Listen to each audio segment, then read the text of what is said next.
네, 안녕하세요. 오늘 애니어그램 세미나를 맡은 박시연 치터라고 합니다. 시작해보도록 하겠습니다. 애니어그램 다 읽으셨나요? 두꺼운 거? 네. 너무 두꺼운 거. 이렇게 다 읽기는 쉽지 않았을 거예요. 어차피 오늘 제가 오늘 설명 시정님 읽었어요? 읽어봤어요? 아니요. 괜찮아. 오늘 모르는 사람도 이제 볼 수 있도록. 그리고 이제 주주 좀 있는데 듣는다. 잘 시작했어. 처음 오시는 분들도 있어서 어차피 그 전체적으로 다 설명하면서 할 거니까 너무 긴장하지 마시고. 자, 우리 애니어를 왜 하려고 하냐? 그 명언 한번 읽고 시작하도록 하겠습니다. 시작. 모든 살아있는 존재는 자기 자신을 되고자 한다. 올챙이는 개구리가, 애벌레는 나비가, 상처받은 인간은 온전한 인간이 되고자 하는 것이다. 애니어에서 말하는 성격 유형론이 뭔가 사람들을 가려서 넌 이런 사람, 난 이런 사람이야 라고 이제 유형론을 가르려고 하는 게 아니라 우리가 원래 어떤 인간이었지? 이거를 먼저 찾아보고 우리가 원래 온전한 상처가 없는 우리는 어떤 사람이었지? 를 찾아가는 과정이 애니어그램이다 라고 보시면 될 것 같고, 네, 핀다라는 사람이 이 이런 말을 했습니다. 자기 자신이 누구인지를 먼저 알아야 그래야 비로소 내 자신이 될 수가 있겠죠. 그래서 애니어그램 시작해 보도록 하겠습니다. 6월달 유니폼은 제가 이전에도 이제 광고를 약간 했었는데 어쨌든 나 자신을 진정으로 이해하고자 하는 사람은 이번 횟수를 빠지지 말고 들어라 라고 했는데, 성격 유형이라는 거 제가 아까부터 애니어그램 하면서 말했는데 성격 유형이 우리의 본질이 아니라 가면에 지나지 않는다. 그러니까 애니어그램이 처음부터 끝까지 계속 하는 말이에요. 우리의 가면, 너가 지금 쓰고 있는 가면이 이런 거라는 거. 그래서 그 애니어그램이라는 게 뭐 자아 찾기의 도구라고 하는데 요거는 이제 뭐 기업이나 뭐 이런 데서 많이 쓰고 있다고 했잖아요. 근데 이제 애니어그램에서 이제 애니어라고 하는 게 뭐냐면 결국 그 책을 보면 나오는데 아홉을 애니어라고 해요. 그 그램은 이 도형이냐 이런 삼각형 정선 이런 게 이제 그램이에요. 이걸 합쳐서 9개의 점선을 이제 이은 도형, 이게 애니어그램이라는 뜻이에요. 그래서 9가지의 에너지가 있고요. 9가지 성격 모델을 제시하고 있고, 그리고 이거 마치 뭔가 어둠의 MBTI다 이런 별명입니다. 왜 어둠의 MBTI냐면 MBTI는 강점이나 장점에 집중해서 너 이런 사람이야 하고 자기 스타일처럼 써주는 거잖아요. 근데 얘는 내면의 어두운 부분에 관심을 가지도록 합니다. 이분은 이제 그 포럼에 투표 하시고 계시는 한준님인데 오늘 특별히 같이 하기로 했어요. 이렇게 말해주세요. 그래서 아까부터 계속 말했는데 애니어그램에서 성격을 뭐라고 전제하는지를 알아야 내가 몇 번 유형인지를 알릴 수가 있어요. 그러니까 흔히 애니어그램을 처음 배우면 이제 자신의 성격 유형 너 9번이야 이러면 아 나 9번이구나 얘 되게 습득하게 되거든요. 아 그래 난 뭐 두려움이 많아 나 역시 6번이었어. 너 되게 막 활달하고 되게 다정하게 넌 역시 7번이야 이런 식으로 많이 쓰거든요. 근데 이게 이런 식으로 자기 행동을 정당화하거나 이 성격 특성이 좀 억작되게 아 역시 MBTI들 난 MBTI에서 이렇게 많이 쓰잖아요. 근데 애니어는 그걸 되게 금지해요. 그리고 제가 이제 세미나나 이런 데 갈 때마다 되게 주의하라고 하는 게 다른 사람의 유형을 알아채도 알려주지 말아요. 근데 제가 만약 여러분의 유형을 알아채도 알려줄 수가 없어요. 이런 거를 이제 먼저 잘못 사용하지 않도록 안내를 드리고, 그리고 우리의 목적이 아까 나를 찾아가는 거라고 했잖아요. 나도 찾아가고 또 내가 생각보다 다른 사람이랑 다르지 않구나. 그래서 나와 서로를 찾아가는구나. 요거를 위해서 이해하고 통합하기 위해 사용하는 거지. 너 나랑 이렇게 다르구나. 너 6번, 역시 6번 달라. 나는 5번인데. 이렇게 하기 위해서는 사용해서는 안 된다. 이건 잘못 사용하는 거다. 꼭 이제 강조를 드리고, 그리고 일반적으로 애니어그램에서 말하는 성격 유형이 잠자는 상태거든요. 그래서 여러분이 지금 잠들어 있는 상태여서 이런 특성이 나오는데 만약 깨면 어떻게 될까? 그거는 일단 2부에서 얘기를 해드리도록 하겠습니다. 그래서 우리가 지금 형성된 성격에 맞춰서 기계적인 삶을 살고 있다. 여기서 말하는 성격이라는 거는 우리가 페르소나라고 하죠. 가면이라는 뜻이에요. 이게 우리가 객관적으로 깨어나서 모든 걸 의식하고 볼 수 있는 수준이 아직은 아니라고 보면 돼요. 지금 평범한 상태예요. 근데 이 자동적으로 나오는 반응을 멈추고 우리가 이런 반응이 있었네. 여기 이제 고착돼 있었네. 고착이라는 말 되게 많이 나오거든요. 이따 또 자세히 설명할 건데 이런 거 이제 내 생각과 감정과 행동 그리고 심지어는 성격 유형 나 1번이야 하면 1번이랑 나를 동일시시켜. 예를 들어 MBTI는 MTJ야. 그럼 MTJ라는 자아랑 나를 동일시시키는 거. 이런 거를 고착이라고 하거든요.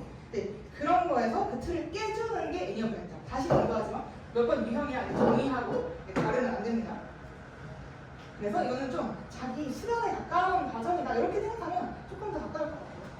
그래서 가장 큰 행복은 불행의 근원을 아는 거고 불행의 근원은 결국 나 자신으로부터 기억했으니까 내가 어떤 사람인지 알아보도록 합시다. 근데 여기 지금 혹시 제대로 내 유형 알겠다 책 읽고 나 완전히 알았다 하시는 분 있어요? 진짜로? 진짜 있어요? 대단하십니다. 저는 이거 애니어를 중학생 때부터 막 논문 읽으면서 팠다 그랬잖아요. 저 10년 동안 못 찾았어요. 알면 알수록 모르겠다고 나는. 그리고 이게 그런 분들도 아마 더 많을 거예요. 이게 대단하신 분들이고 왜냐면 처음 나를 알 때 예를 들어 내가 7번이야 또 덮어놓고 보면은 별로 거부감이 안 들거든요. 근데 이제 저 같은 경우에는 이제 어둠의 애니어그램이라고 했잖아요. 어둠을 계속 나오니까 이건 나 아닌데? 하고 거부감이 있으니까 덮어놓고 보기가 싫은 거야.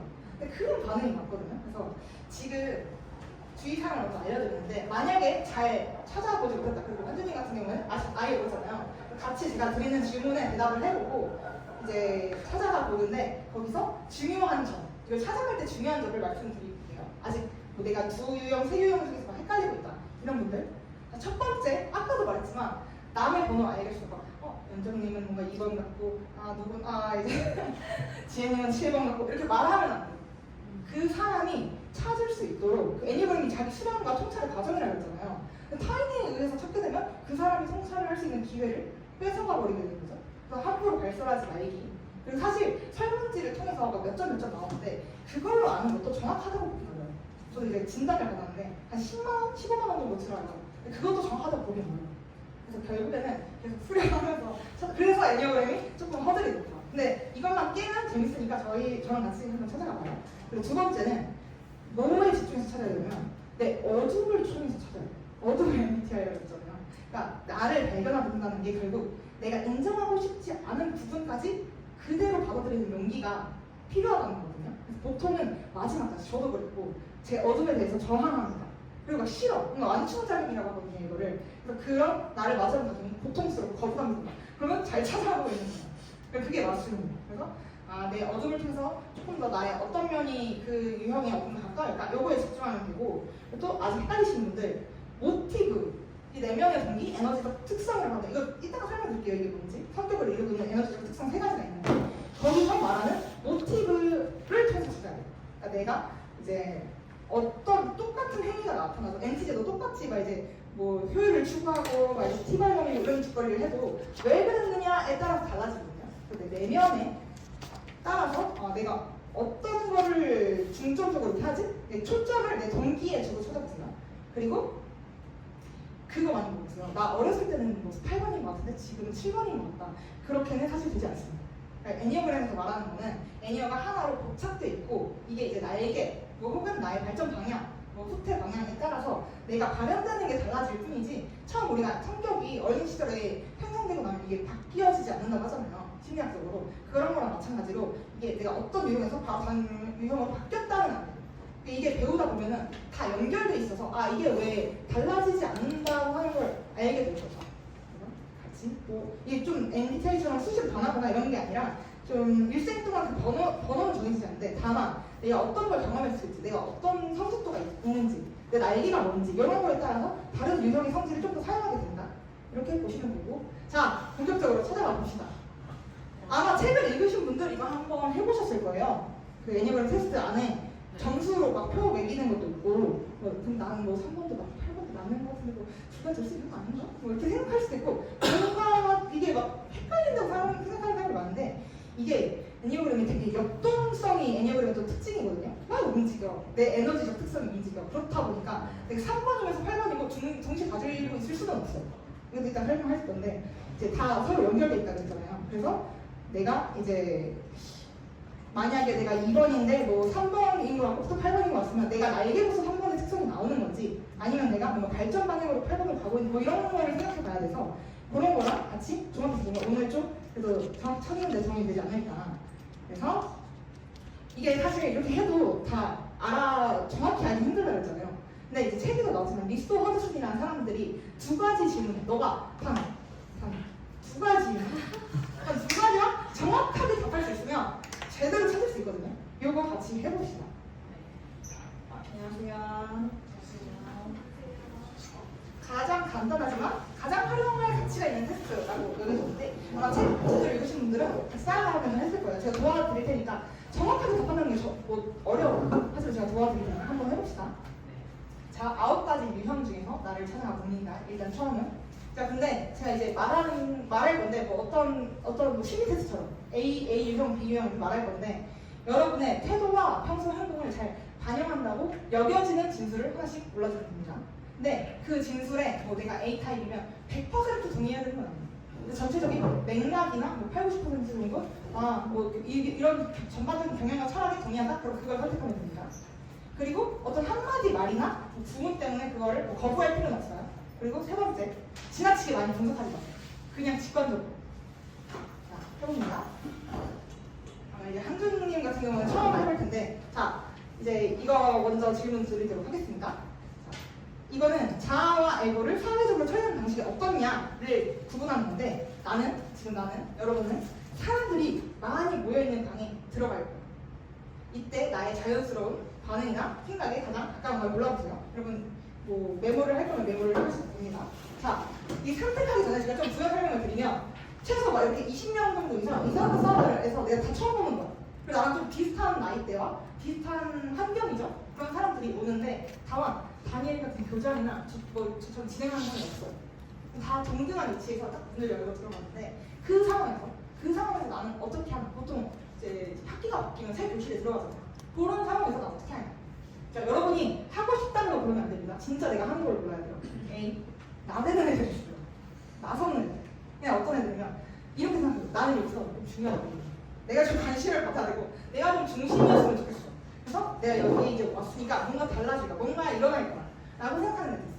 얘네들은 적극적으로 사람들한테 이렇게 하자, 저렇게 하자 자기 의견을 이제 주장하는 사람들이에요. 이 사람들 자기에 대해서 어떻게 생각하냐면 난 좀 독립적인 편이다. 그리고 자기 주장을 좀 잘하는 것 같다. 그리고 상황이 어떤 게 일어났을 때 좀 정면으로 왔을 때 내가 삶이 좀 잘 풀려왔다. 이렇게 생각하시는 분들. 그리고 그게 내가 스스로 선택해서 성취되기를 원하는 사람들. 그리고 나는 뭐 이제 영향력을 행사하기를 바라고 대략적으로 알겠죠? 일도 막 이제 노는 것처럼 하고 대개의 경우 내가 원하는 거를 잘 알고 표현할 수 있는 사람. 이게 A입니다. A이신 분들은 기록을 해주시고 B는 안 나대는 애들이 있어요. 안 나대는 애들. 얘네들은 어떻게 생각하냐면 난 여기서 엮이고 싶지 않아. 나는 정반대로 A가 이제 나대는 거를 한쪽에서 지켜보는 거예요. 걔네들은 어떻게 스스로 생각하고 있냐면 난 좀 조용하게 혼자는 걸 좀 더 선호하는 것 같아. 나는 좀 그런 사회적인 활동에 막 줄을 서고 막 이렇게 하는 것보다 내 의견을 강하게 막 주장하는 것보다 그냥 경쟁하는 것도 좀 불편하고 좀 그냥 혼자 이렇게 떨어져서 이제 많은 흥미로운 일들이 벌어지는구나 이렇게 좀 간주하는 사람도 있어요. 그래서 다른 사람들이 봤을 때 좀 몽상가 같다 이런 말을 들어본 사람이 있다면 B일 가능성이 높겠죠. 그래서 활동적이고 막 적극적이다 라는 것보다는 좀 조용한 성격일 수 있다. 이게 B고 C는 애매한 사람들이 있어요. 애매한 사람들은 어떤 상황에 따라 나댈 때도 있고 안 나댈 때도 있어요. 근데 얘네들이 나댈 때는 왜 나느냐? 뭔가 나의 책임감이나 의무감 같은 걸 느낄 때만 나요. 뭐냐면 딱 들어갔어. 근데 그래서 뭔가 희정님이 소외되고 있어. 여기서 나의 역할이 뭘까? 저기 소외된 희정님을 챙겨줘야겠다. 소외됐다는 아니고. 아무튼 그렇게 우리 소외된 사람을 챙겨줘야겠다. 이런 의무감을 진다거나 아니면은 좀 자기의 자아상에 나는 좀 책임감이 강하다. 나는 좀 헌신적이다. 나는 그래도 좀 희생적이다. 이렇게 생각하는 사람이 많고 좀 의무를 다 하지 못할 때 기분이 되게 나빠요. 자기가 의무라고 생각한 걸 다 하지 못해.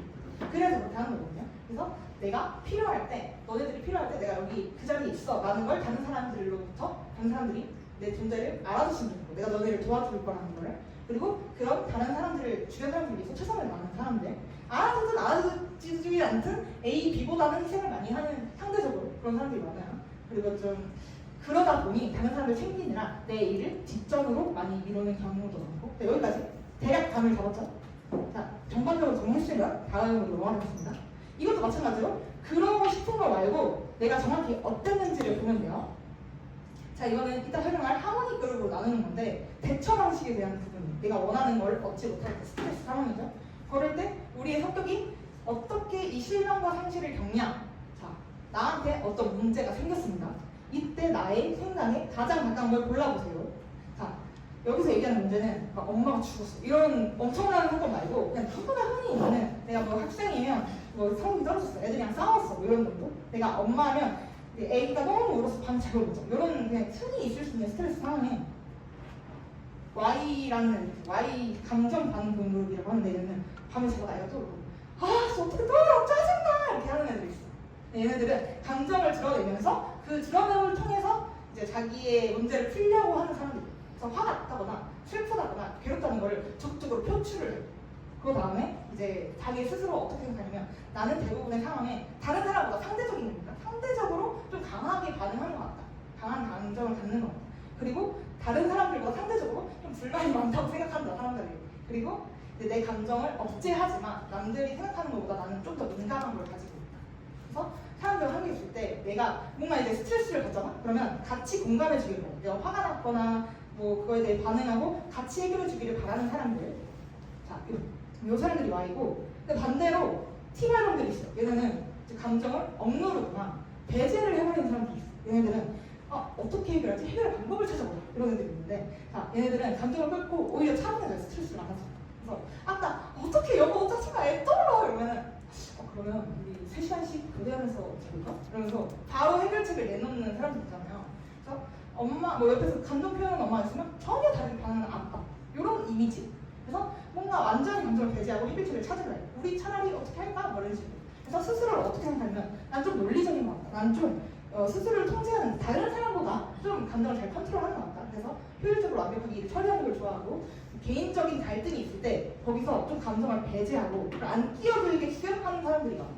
어떤 사람들은 막 이렇게 차가워 이렇게 너무 이렇게 표현해 이렇게 말하지만 감정 때문에 그르치고 싶지 않은 거예요, 이 사람들은. 그래서 뭔가 사람들이 화나게 할 때 그래도 Y보다는 좀 그런 화나는 반응을 잘 안 보이는 사람. 근데 이 둘 다 아닌 사람이 있어. X. 얘는 긍정 태도 그룹이에요. 얘는 애가 또 울어? 잘 되지 뭐. 애가 그런 거야 원래. 애가 울고 하는 거지 뭐. 이렇게 아예 그래도 YG는 해결이라고 하려고 그러잖아요. 뭔가 이제 스트레스 상황을 인식을 하지만 X는 애가 원래 그런 거지. 우리 다 그래. 이렇게 이게 문제라는 생각도 별로 안 하는 사람.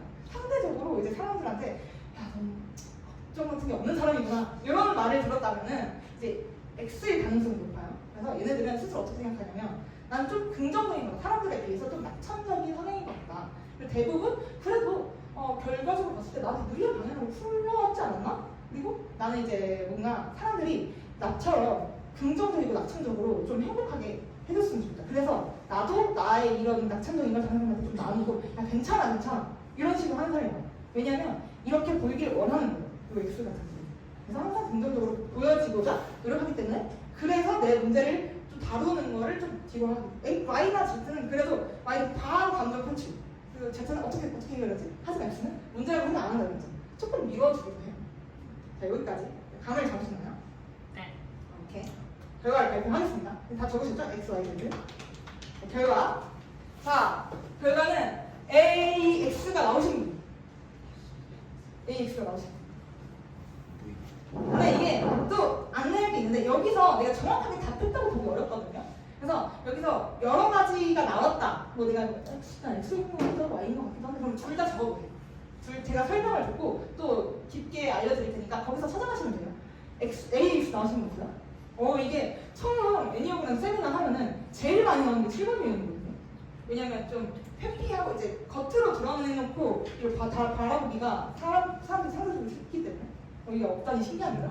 아무튼 7번은 어떤 사람이냐면 좀 열정적인 사람. 쾌활하고 잘 놀고 충동적이고 성시지향적이고 또 이제 재밌는 것만 찾고 좀 쾌락주의자 이런 느낌이에요. 없으니 넘어가고 AY가 나옵니다. 세 분이나 이 사람들은 8번입니다.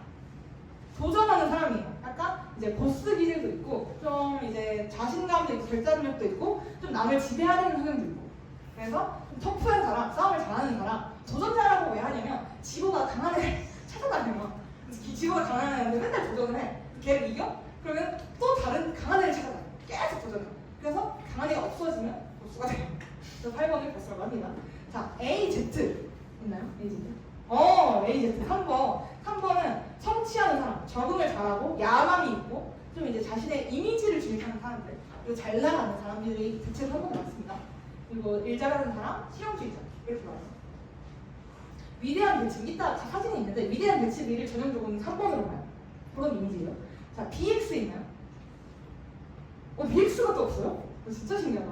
또 애니어그램 쌤이가 다르면 BX가 제일 많아요. 왜냐면 한국에서 제일 많은 유형이 BX이긴 해요. 얘는 뭐냐면 9번 평화주의자.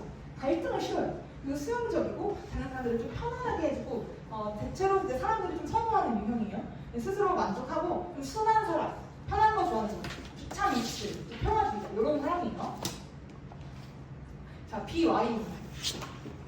BY는 좀 많을 수 있어요. 이런 독서 클럽에는 상대적으로 BY 많을 수 있고 또 애니어그램을 제일 좋아하는 유형이 BY이기도 하거든요. 왜냐면 이 4번이라는 사람들은 개인주의자로서 타고난 심리학자 이런 사람들이 많거든요. 심리에 관심이 많고 심리적으로 직관적으로 자기 안으로 빠져드는 사람, 좀 특이한 사람, 어렸을 때부터 독특하다, 넌 생각이 좀 독특해 이런 말 많이 듣고 자라실 수 있고 좀 탐미주의자, 예술가 유형이 많아요. 마이클 잭슨의 재능 도둑인 4번으로 봅니다.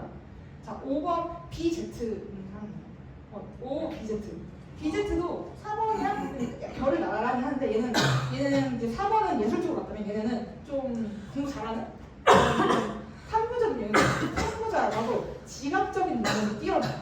혁신적이고 남들과 좀 떨어져서 자기만의 그 지식을 엄청 파는 사람이에요. 이런 사람이 많고 생각이 많은 사람, 너드가 많습니다. 그리고 이제 관찰하는 사람이라고도 해요. 자, 그 다음에 CX도 나옵니다. 아직 없나요? CX는 돕는 사람, 헬퍼라고 하고요. 이제 남들을 잘 보살피고 좀 어머니 같은 슈퍼맨 같은 그런 이미지? 약간 나는 이웃들의 친구 이런 스파이더맨 이런 이미지고 너그럽고 소유욕이 강한 면도 있어요. 왜냐면 남들을 챙겨주는 만큼 그만큼 남들에 대한 소유욕도 강하다. 그래서 도와주는 사람, 돌봐주는 사람, 이타주의자 이런 사람이 많고 CY도 있나요? CY 나왔어요. CY는 충실한 사람. 이 사람들은 그 우리 일제강점기 때 그 독립운동 했던 유형 중에 6번이 많다고 봐요. 왜냐면 CY 요 6번은 이제 공동체에 헌신하는 경향이 좀 세거든요. 그래서 얘네들은 주체성 있고 기본적으로 9번이랑 마찬가지로 어떤 사람 무리 있을 때 호불호를 안 타고 많이 이제 받아들여주는 성격. 왜냐면 본인이 또 공동체를 중시하기도 하고 책임감이 기본적으로 강해서 일할 때도 괜찮아. 그리고 방어적인 면이 이 9가지 유형 중에서 제일 방어적이고 제일 의식도 많고 제일 불안도 많은 게 이 6번이다. 그리고 다정다감하지만 아까 말했죠? 9가지 유형 중에서 제일 의식이 많은 사람입니다. 그리고 회의주의자. 1번 혹시 CZ인가요? CZ가 이렇게 알아? 와, 신기하다. 이 사람들은 완벽주의자라고 합니다. 왜 완벽주의자냐? 개척적이고 좀 이성적이고 이 시스템 틀 이런 거를 중요하게 생각하는 사람이 많고 자기 관리에 철저하고 깝깝하고 고지식하고 진짜 SJ라는 게 아니라 SJ적인 이미지예요. MCI를 치면 그 MCI라는 게 아니라 그런 이미지. 그래서 원칙주의자 이런 사람이 많습니다.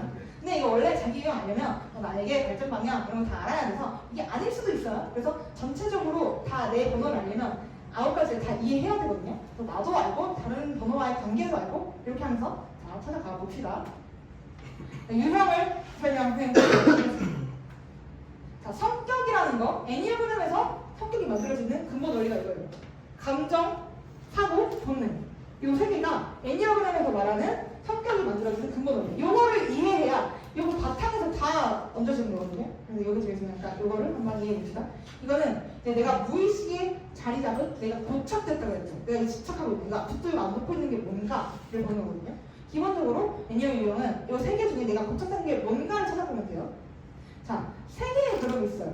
여기서 8, 9, 1 얘네를 본능 그룹이라고 하고요. 2, 3, 4를 감정 그룹이라고 해요. 그리고 5, 6, 7을 사고 그룹이라고 합니다. 고착돼 있다는 거는 성격의 줄을 이루고 있다. 내가 이제 성격을 할 때 뭘 중심으로 제일 행동을 많이 하는데 뭐 내면의 모티브가 뭐냐? 내 성격에서 제일 지시를 내는 제자리 누군가. 이렇게 해당 유형에서 제일 중요한 게 저거예요. 이거를 한번 설명해 볼게요. 자, 먼저 모든 유형을 알려면 369를 알아야 돼요. 어쩔 수 없어요. 여러분이 369 아니더라도 이거 설명 듣고 넘어갑시다.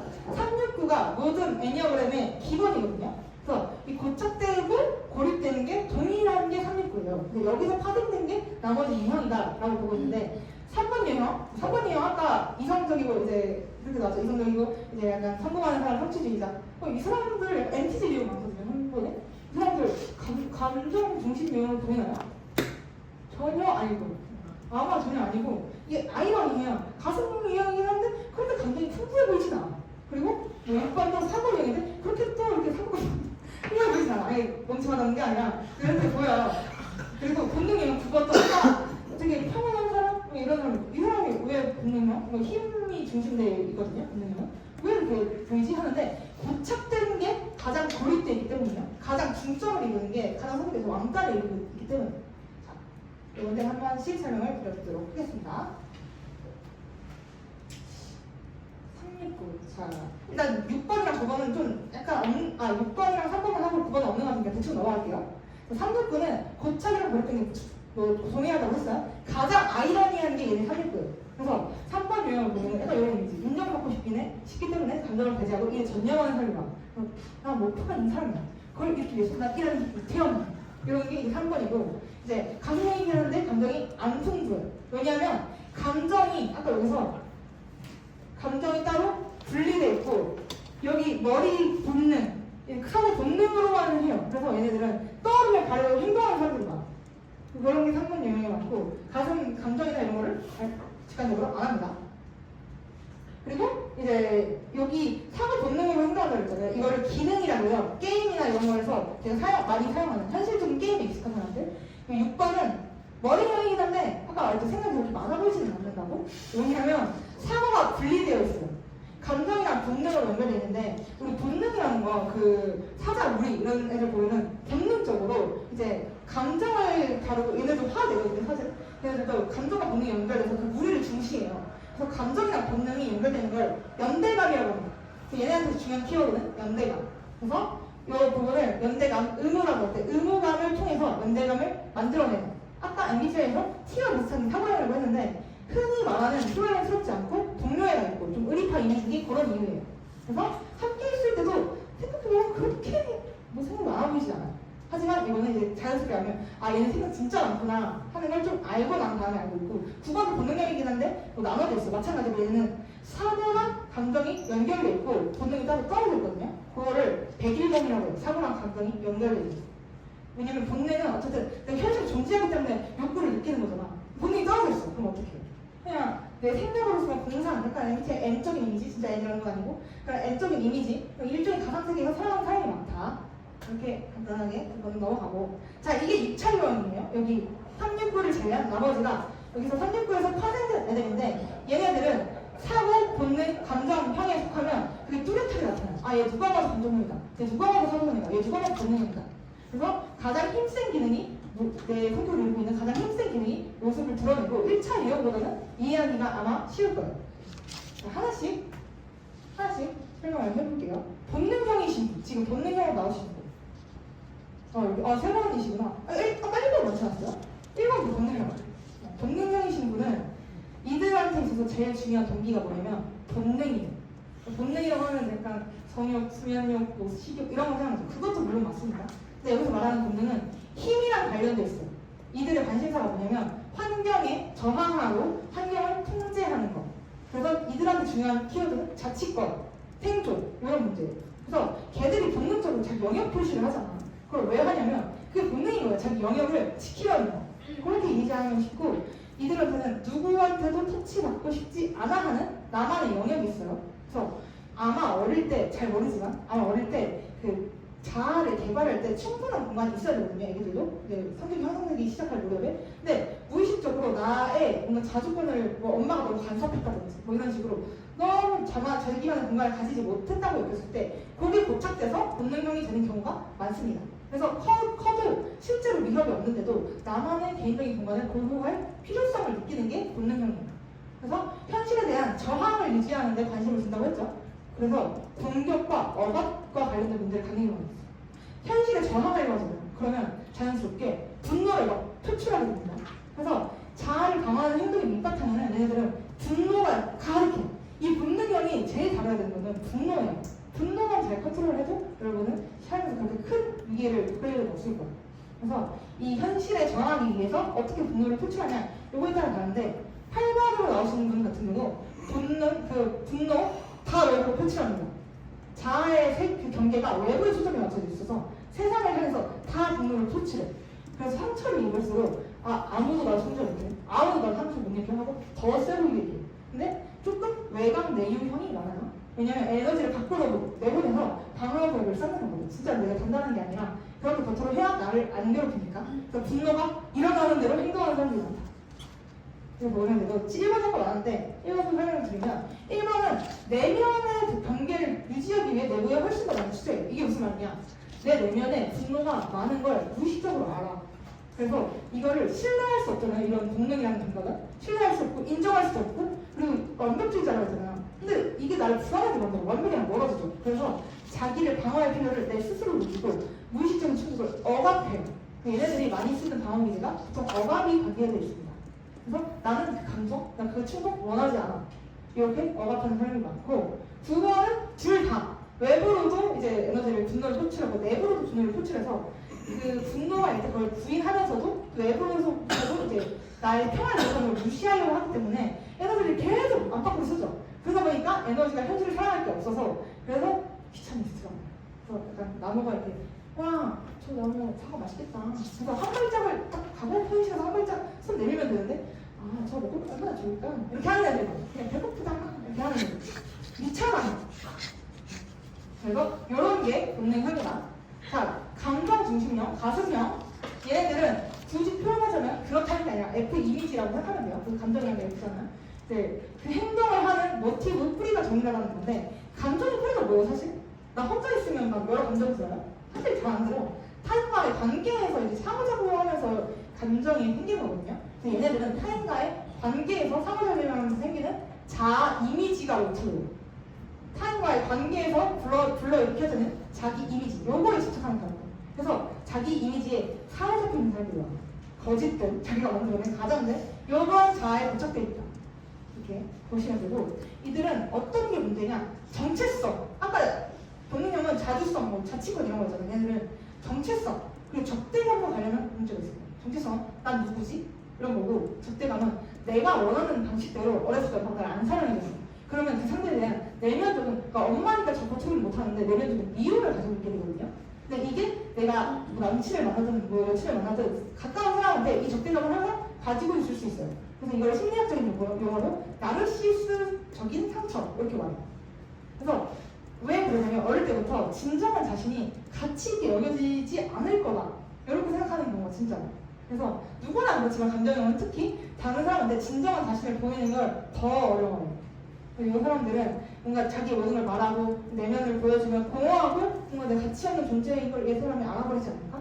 그런 두려움이 긍정적으로 있고 그런 이제 뭐 2번 같은 경우는 도와주는 사람, 3번은 성취하는 사람, 4번은 특별한 사람 이렇게 해서 이게 진정한 나야. 이 거짓된 나가 진정한 나야. 너네 이런 걸 좋아하잖아. 그치?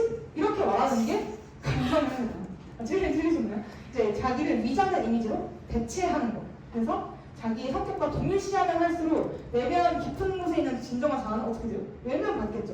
그래서 성격 유형 중에서 제일 많이 그 이미지랑 관련된 문제를 고민해봐야 되는 게 얘네예요. 2번은 도움을 주는 사람이라고 했습니다. 얘는 이제 9번, 1번, 8번은 어릴 때 충분한 자기만의 자아 형성 공간을 못 가지는 거잖아요. 얘네들은 어릴 때 뭔가 엄마로부터 거부되는 경험? 그러니까 무의식적으로 진짜로 거부됐다기보다는 어릴 때 좀 왜곡된 그런 게 가지고 있잖아요. 그래서 자아 거부될 때 어떻게 생각하냐면 나한테 뭔가 문제가 있구나.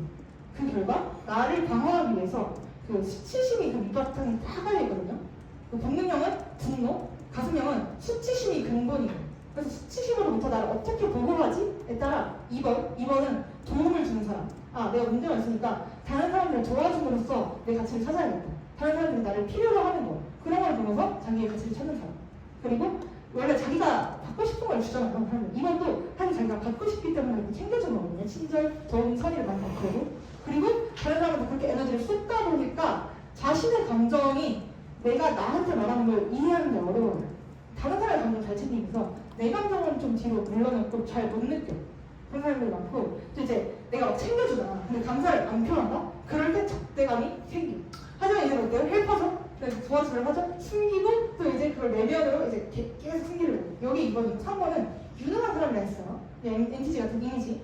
이제 내부 모두 뭐 외부 둘 다 에너지를 쏟는데 2번과 마찬가지로 타인의 뭔가 긍정적인 필요과 호응을 얻기 위해 외부로 쏟아. 근데 타인은 어떻게 해요? 다른 사람들 감정 돌보고 챙겨줬죠. 얘는 내 성취를 통해서 야, 나 이거 했어. 쩔지? 대단하잖아. 가치를 찾아. 그 다음에 내가 어떤 사람이 가치 있는 사람이냐에 대한 기준이 자기만에 있어요. 한 번 각각 있는데 그거 나름의 자기 개념을 발달시키고 그런 사람이 되려 노력을 꾸준히 합니다. 그래서 그런 사람들은 4번처럼 뭔가 이제 내면의 이미지를 창조하고 그걸 스스로한테 말하는 것도 열심히 하고 외부에 그걸 말하는 것도 열심히 하고 이게 다 주의, 동정심, 인정 이런 걸 다 끌어내기 위한 방법이다. 그래서 3번은 실제 자기보다 좀 과장되게 자기를 표현하는 사람이야. 4번은 얘네의 이미지는 남과 좀 달라. 어릴 때부터 진짜 너는 좀 특별하다 이렇게 생각하는 사람도 많고 자기 생각도 그렇고 그런 말도 많이 아마 들었을 거예요. 그래서 내부로 에너지를 많이 썼고 얘네는 느낌, 뭔가 환상, 뭔가 과거 이미지 이런 이제 실제로 일어나는 현실된 느낌보다 그런 내 내면의 그런 걸 만들고 유지하려는 개념이 있어요. 그래서 남자가 좀 동떨어져 있고 남자가 다르다. 좀 건강하지 못한 사회는 내부에서 나의 과거를 막 이렇게 곱씹고 뭔가 이 비극을 곱씹으면서 내가 다른 모습을 가질 수 없어 이렇게 생각하면서 다른 사람의 주의나 동정심이나 얘네들 인정을 이끌어내는 거죠. 근데 이거를 말해주고 싶은데 상황 중에서 뭔가 특이한 남들과 다른 이런 거에 집착해서 고찰을 하다 보니까 그게 자기만의 다른 점이라고 굳게 믿었는데 난 그러니까 어떻게 이렇게 되는 거야. 너는 이런 생각을 해? 난 이렇게 깊고 딥한 생각을 해. 이런 거가 정체성인 사람이 많아요. 근데 실제로 그렇거든요, 사고. 근데 다른 사람도 그런 걸 할 때가 있어요, 사실. 근데 그런 거를 들으면 너만 하는 게 아니라 다른 사람도 다 그래. 그런 생각을 해. 를 들으면 얘는 되게 힘들어합니다. 정말 멘붕이고 정말 힘들어요. 왜냐면 그게 자기 존재 가치에 의문을 제기합니다. 이거는 같이 다른 사람한테 이렇게 힘들면서 자기 가치를 잃어버려요. 3번은 성취한 걸 통해서 잃어버리잖아요. 얘는 남들이랑 달라야 되거든. 그래야 자기가 비로소 존재하는 가치가 있거든. 근데 그거를 듣는 순간 엄청 존재 근본을 뒤흔들어 버리는 거예요. 그래서 감정형의 모든 행위, 이 사람들이 하는 모든 행위는 내가 가치가 없는 인간이야. 내가 진짜 스스로 가치 없던 걸 나도 알아. 하지만 그걸 스스로와 타인한테 숨기기 위한 시도를 하고 있다. 그래서 이 감정형이신 분들은 명심해야 될 게 당신이 누군지는 당신이 생각하는 것과 아무 관련이 없습니다. 그리고 당신의 과거 상황도 아무 관련이 없고 이미 당신은 당신을 특별하게 만들어주는 것을 가지고 있다. 라고 이제 명심을 하시면 되고 자, 머리형, 사고형 이 사람들은 이제 진짜로 사고, 그 T자를 사고 말하는 게 맞아요. 그 사고가 맞고 본능형한테 이제 잘 존재감을 유지하는 게 중요하고 감정형에게 정체성을 유지하는 게 중요하다. 자, 그러면은 좀처럼 마음을 가라앉힐 수 없는 이 사고형한테는 뭔가 사고가 끊임없이 계속 나오는 거예요. 그러다 보니까 어떻게 해요? 불안해요. 얘네는 불안에 관계된 문제를 가지고 있어요. 얘는 내면이 고요하지가 않아. 상대적으로 다른 유형에 비해서.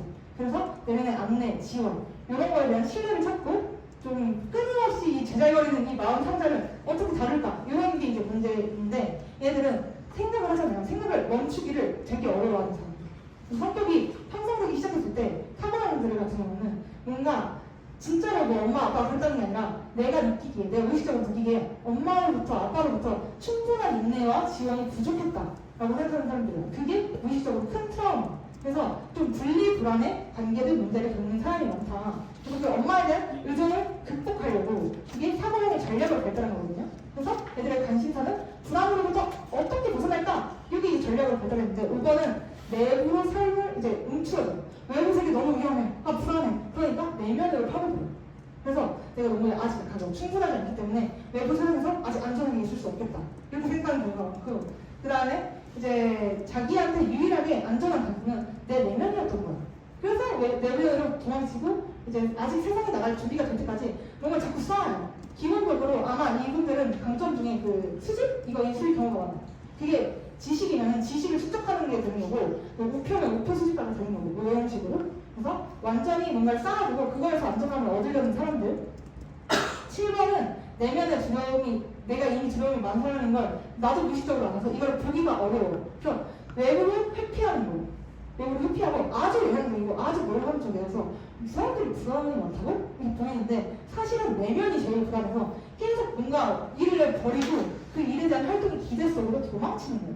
뭔가 불안과 상처가 표면으로 안 떠올려도 무의식적으로 뭔가 마음 어딘가에 묶어두고 끊임없이 뭔가 미래에 대한 기대의 활동으로 가는 거예요.